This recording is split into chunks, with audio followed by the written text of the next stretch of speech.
Good morning students. In yesterday class we solved up to question number 1D. Today we will solve from E. E में देखो एक fraction लिखा हुआ है 2/3 is equal to, या blank है, फिर अपॉन मीन्स डिनोमिनेटर प्लेस पे 15 है। तो हमें इसमें मिसिंग नंबर फाइंड करना है। मिसिंग नंबर फाइंड हम जानते हैं, we know that if we multiply any number in numerator place and the same number with denominator place, the value will not be changed। Means अगर किसी fraction में हम numerator में किसी नंबर का मल्टीप्लाई या डिवाइड करते हैं और उसी नंबर का मल्टीप्लाई या डिवाइड हम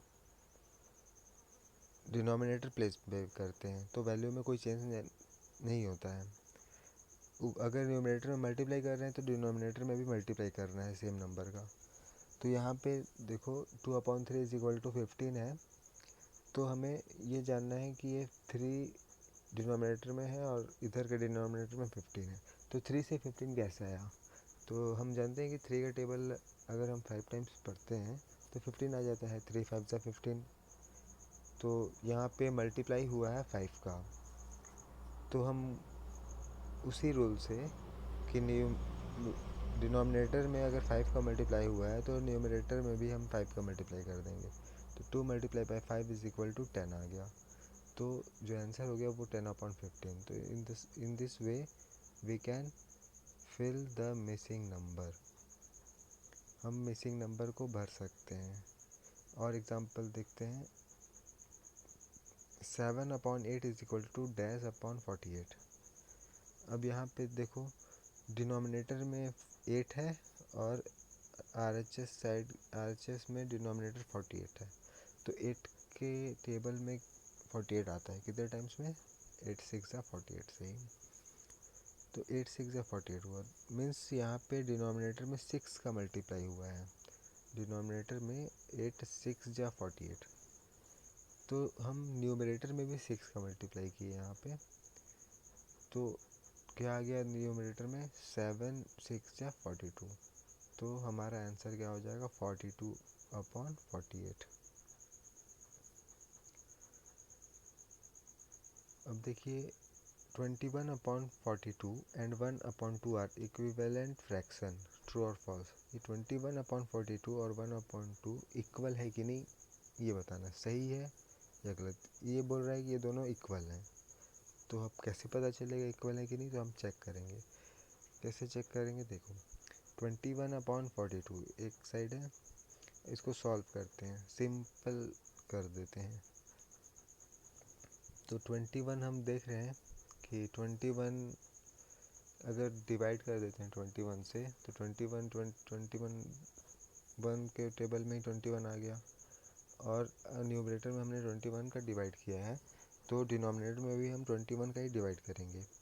तो 21 न्यूमरेटर में भी और 21 डिनोमिनेटर में भी। तो 21 1 जा 21 और 21 2 जा 42 हो गया। तो ये 21 अगर थोड़ा और इजी वे में इसको समझ सकते हैं, 21 डिवाइड बाई 7 कर दो तो 7 के टेबल में 21 आता है कितने टाइम्स में? 3 टाइम्स में। तो 7 3 के टाइम्स में आ गया 21। और हमने न्यूमरेटर में 7 का डिवाइड किया है तो डिनोमिनेटर में भी हम 7 का ही डिवाइड करेंगे। देखो तराजू देखे हो, अगर दोनों तराजू बैलेंस है, ठीक, एक साइड आप 1 किलो रख दिए तो दूसरे साइड भी तो 1 किलो ही रखना पड़ेगा ना। तो ऐसे ही न्यूमरेटर में आपने अगर 7 का डिवाइड किया है तो हम डिनोमिनेटर में भी 7 का ही डिवाइड करेंगे। तो 7 का डिवाइड करने से क्या आ गया? 7 3 जा यहाँ 21 और डिनोमिनेटर में 7 6 या 42, 3/6 आ गया। ये और सिंपल हो सकता है, 3 1 जा 3 3 2 जा 6। दोनों का आंसर सेम आया। देखो यहाँ पे 1/2 1/2। तो ये इक्वल है, मीन्स 21/42 इज इक्वल टू 1/2। तो ये ट्रू हो जाएगा। अब देखिए ये था F वाला, G भी सेम है। In the same way you can solve G1. Now come to H. 24/36 in lowest term is, means 24/36 को लोवेस्ट मीन्स एकदम सिंपल टर्म में लिखना है। जैसे 24/36 और सॉल्व करके इसको लिखना है। तो कैसे करेंगे 24/36, तो इसको भी सेम नंबर से काटना होता है। जिससे हम काटते हैं 2 से काट देते हैं पहले। तो 2 का टेबल हम 12 टाइम पढ़ेंगे तो 24 आएगा। 2 12 24 और 2 18 36। तो यहाँ पे 12/18 बचा। अब ये किसके टेबल में आ जाएगा, 2 के में भी आ जाएगा, 3 में भी आ जाएगा। तो ये आपके ऊपर है कि आप किसी से भी काट सकते हो। तो 3 का टेबल हमने 4 टाइम्स पढ़ा तो 12 आ गया। देखो हमने न्यूमरेटर में 3 का टेबल पढ़ा, तो डिनोमिनेटर में भी हम 3 का टेबल ही पढ़ेंगे, 3 से ही काटेंगे। अगर न्यूमरेटर को हम 3 से काट रहे हैं तो डिनोमिनेटर को भी हम 3 से ही काटेंगे। 3 का टेबल 6 टाइम पढ़ा तो हमें 18 आ गया, इसलिए यहाँ पे 4/6 बचा। अब 4/6 अभी 4 2 के टेबल में आता है, 6 भी 2 के टेबल पे आता है, तो 2 से काट देते हैं। 2 2 4 एंड 2 3 6, तो 2/3 आ गया।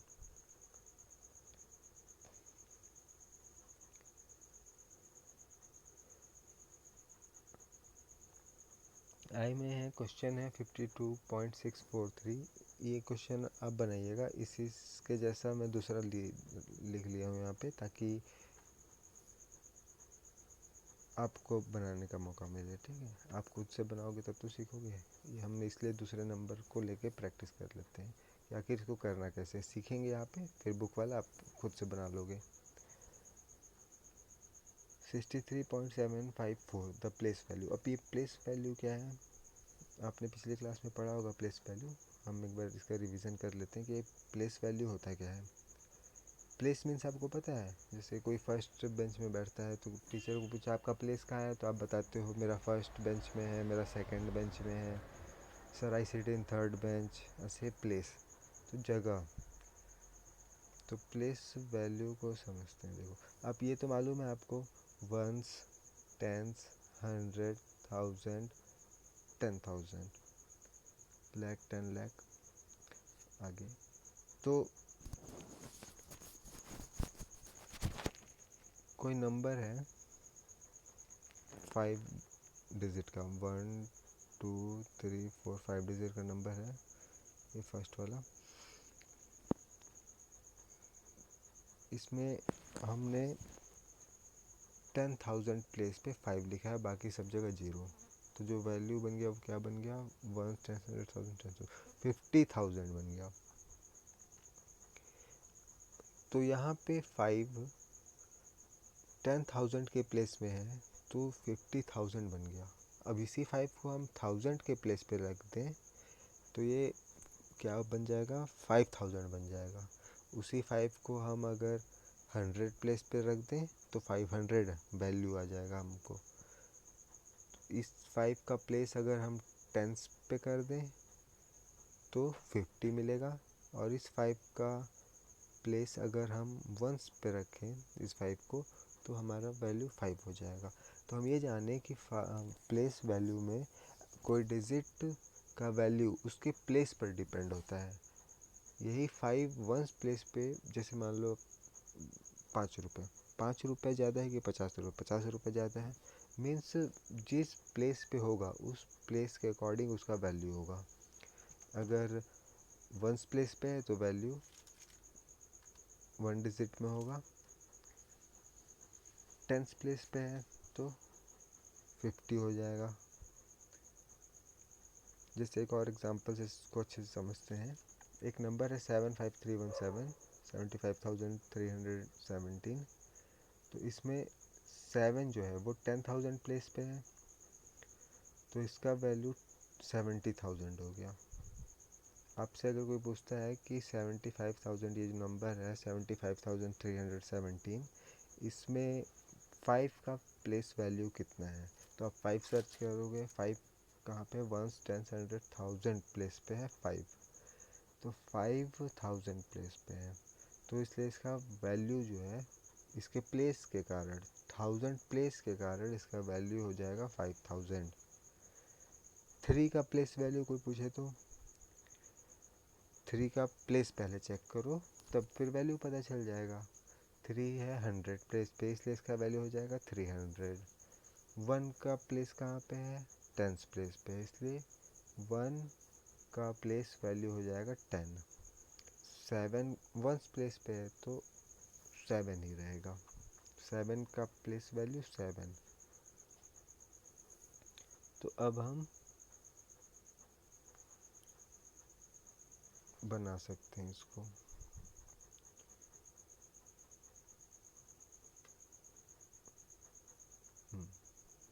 तो देखिए यहाँ पॉइंट है 63.754। तो यहाँ पे पॉइंट 63 टू डिजिट का नंबर है। 3 जो है वो 1st प्लेस पे है और 6 जो है वो 10th प्लेस पे है।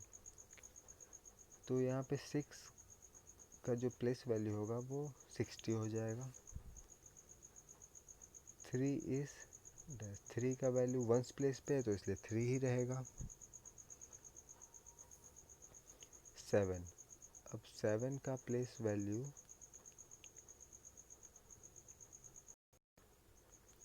देखो 7 का प्लेस वैल्यू हो जाएगा, क्योंकि ये पॉइंट के बाद पहला नंबर है तो 0.7, पॉइंट के बाद जस्ट 7 आ गया इसलिए 0.7 हो गया इसका प्लेस वैल्यू।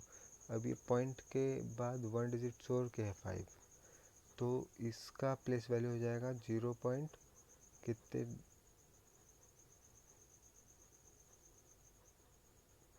0.05 हो जाएगा। यहाँ पे एक 0 एक्स्ट्रा लग गया, इसको आप करेक्ट कर लीजिएगा।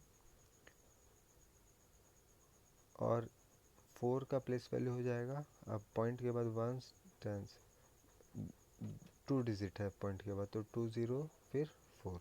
तो जो प्लेस वैल्यू हमें बताना है उसका प्लेस पता करके हम उसका वैल्यू बता सकते हैं।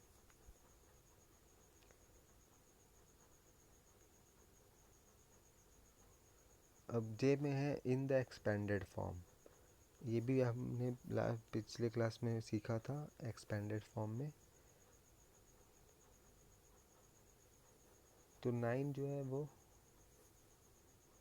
9 1 प्लेस पे, इसलिए बस सिर्फ 1 रहेगा।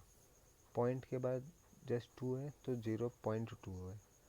फिर 7 पॉइंट के कितने डिजिट बाद है, 1 सेकंड नंबर पे है, तो यहाँ भी पॉइंट के बाद 1 सेकंड नंबर पे 7। फिर 4 जो है वो 1 पॉइंट के बाद 1 2 3 डिजिट पे है, तो इधर भी 4 है। 0.1 टू 3rd नंबर पे 4 है। तो इस तरह से ये वाला आप लोगों को आसान से पहले से एकदम अच्छे से आता होगा।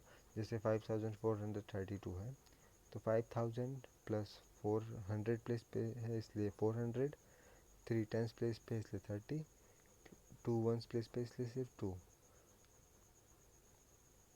तो इस तरह से आप इसको आसानी से बना सकते हो।